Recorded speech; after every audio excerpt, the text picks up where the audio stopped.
So parallel bars, like pommel horse, requires a great deal of upper body strength. And the basic positions on parallel bars are a normal support. From this position the gymnast should be able to swing to handstand, turn and release the bars. Front support. And when the gymnast swings up towards a handstand, the back should lead the swing. And back support, again with a straight body. Like rings, not working from the hips, but working by pushing the apparatus backwards and forwards. Okay. So the first step can be very small swings with the coach assisting the gymnast on the front and the back of the body. The danger on this apparatus is the gymnast actually falls backwards. The coach needs to be aware of that. Or even more dangerous, falling forwards through the middle of the bars. So it's very important initially to make sure that you have a secure support on the front and the back of the body. Gymnast is attempting to keep a straight shape all the way through and push the bars backwards and forwards rather than swinging only in the hips. A good exercise for helping the gymnast to understand the action on the apparatus is to put some elastic around the uprights of the parallel bars and get the gymnast to hit their feet against the elastic, as Max will show. If he does it incorrectly by bending in the hips, there won't be much movement, but if he keeps his body straight and thinks about pushing and pulling the bars backwards and forwards, it helps to teach the correct action desired for swing. It's also a useful conditioning advice if they do 40 or 50 repetitions of that. So we can now progress the swing towards handstand. I'll emphasize the importance of good supporting and that the width of the parallel bars is not too much wider than the width of the young gymnast's shoulders. If they're too wide, the danger is they can fall through the middle, damaging the clavicle. Not too high. So I'm supporting on the front and the back. Cameron's trying to keep his body straight, and assuming he can do a handstand, it's quite straightforward to transfer my support to that position. When he swings down from handstand, I don't want Cameron to lean too far forward with his shoulders. It shouldn't be a slow swing down, more a fall from handstand under control. The feet in front should swing up towards the vertical line, because it's often at the end of the front swing that we see difficult elements performed. And the next step is to perform dynamic swings with plenty of amplitude but plenty of power, hitting handstand or the vertical line both sides. The coach is there just in case. Then you try a handstand with a jump, and a little jump off the bars is useful as well to start preparing for release and catch. Once the gymnast can swing to handstand, then they're able to pirouette in handstand to make turns. Clearly, you'd need to be able to pirouette on floor first before you attempt it higher up on the apparatus. So we can put some chalk marks on the floor. Cameron can perform a handstand.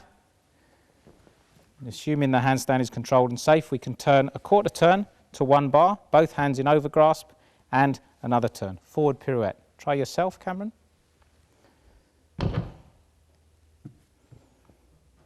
Good. And then the reverse pirouette is with the other hand turning first, slightly more difficult than the forward pirouette. So you turn underneath your body to undergrasp and back round. One more, turn to undergrasp on one bar and back round. Providing the handstand is correct, relatively straightforward to support and do.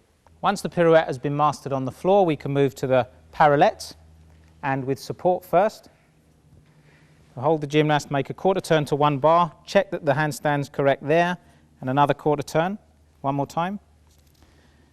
And then if the bars are put on a floor or a tumble track, the gymnast can practice themselves relatively safely. You can even make competitions so you can do the most consecutive pirouettes. There's number 3. Good conditioning for lift to handstand, good conditioning for pirouette. Of course, the turn should finish in handstand. So then we can move to the full height parallel bars with the coach assisting. And just a quarter turn initially. The gymnast makes a turn to one bar and comes back again.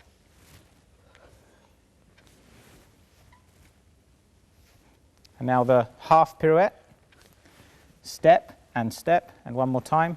Support the gymnast around the waist, step and step. If the coach isn't supporting, other options could be to use pads on the wooden rails, in case the gymnast should fall on those, to lower the height of the parallel bars, or to build a platform up the other side, reducing the risk of falling.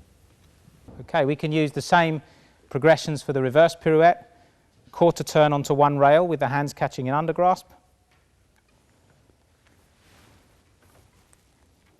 And these turns can be done statically or from a swing. So swing and turn, And then when you're sure the handstand is safe on one rail, one more, turn to one rail, continue round. When the gymnast first tries this by themselves, it's advisable to put pads on the bars, maybe raise the level of the landing area so that they can attempt things safely. They will fall occasionally, but if the pads are on, it should be safe. This support is called upper arm support, and it needs to be conditioned. One exercise can be to do shoulder shrugs, so the gymnast works down and up. The support position should of course be a high position. The gymnast must be prepared to put pressure downwards on their elbows to maintain that position. From there, swing backwards and forwards with the feet working towards the vertical line at front and back, maintaining pressure on the bars so that you don't fall through the middle. There are two options from this, to lift up backwards or forwards. In the front, if Max was to now come up to support, that would be called forward uprise or front uprise. And initially, it can be performed to a straddle sit position from a safety point of view. Can you just demonstrate that, Max? One, and up. Yes, and when the coach is happy that Max isn't going to fall through, he can try with his legs together.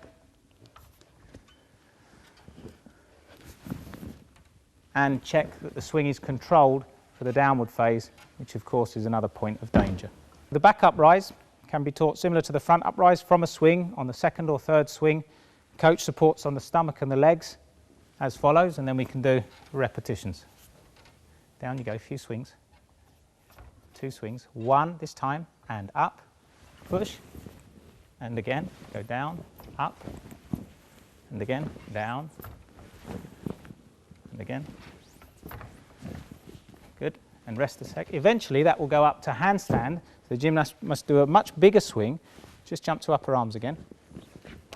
Stretching out in front, making the body dish through the bottom, and then driving the heels up to finish in a handstand position. Cameron will try that now. Here you go, Cam. From support, back up, rise to handstand.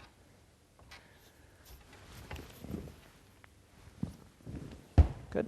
Start for parallel bars is very similar to the upstart on horizontal bars or women's A bars, and the preparations are similar. The first step would be to do the glide action to the front, extending the body, pre-stretching the body before making the pike.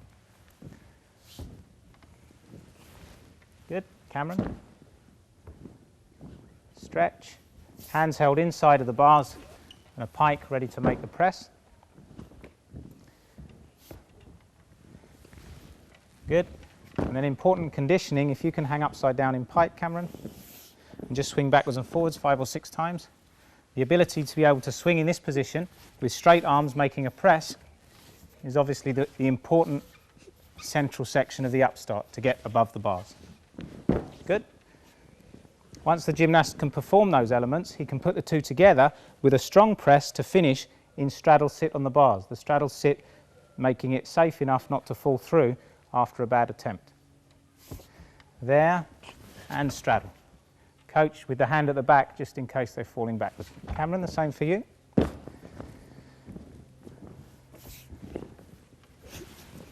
Good. And the gymnast, once the coach is happy, can then keep the legs together to finish in various positions, either a half lever, a support, or a high Russian lever position. We'll start with half lever. Straight arms throughout. Also into a normal swing, so from pike extend just into a swing. Good.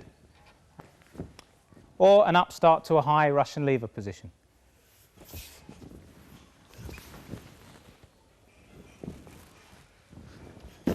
To condition for the upstart or the Russian lever position, you can do many repetitions from half lever, as Cameron shows here, lift to manner.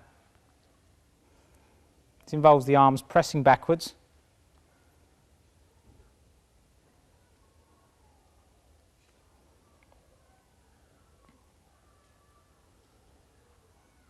And then our old favourite, leg lifts, the most important part of the upstart, the ability to contract the stomach muscles at speed. You can see that as Max lifts his legs, he's making a pressure downwards on the wall bars to facilitate the action. One of the easiest dismounts for juniors from parallel bars is a face vault dismount. So at the end of the front swing, the gymnast will make a quarter or more normally a half turn to dismount at the side of the bars. And again, with chalk marks on the floor area, we can make safe progressions as follows. With one leg bent, swing up and half turn, keeping hold of one bar just for orientation. One more time. And then with the parallel bars in, the same sort of exercise.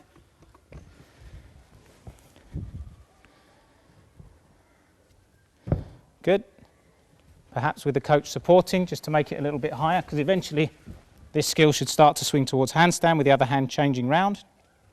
Good, and down. And once we've done the progressions on floor, either with pads on the bars and a coach assisting and a platform, you can perform the same things at the end of a swing. The coach will normally stand on the side opposite to the way that they're going to dismount, just to help to push the gymnast out for the landing. On the second swing, Cam. 1 and push. Good, and one more time.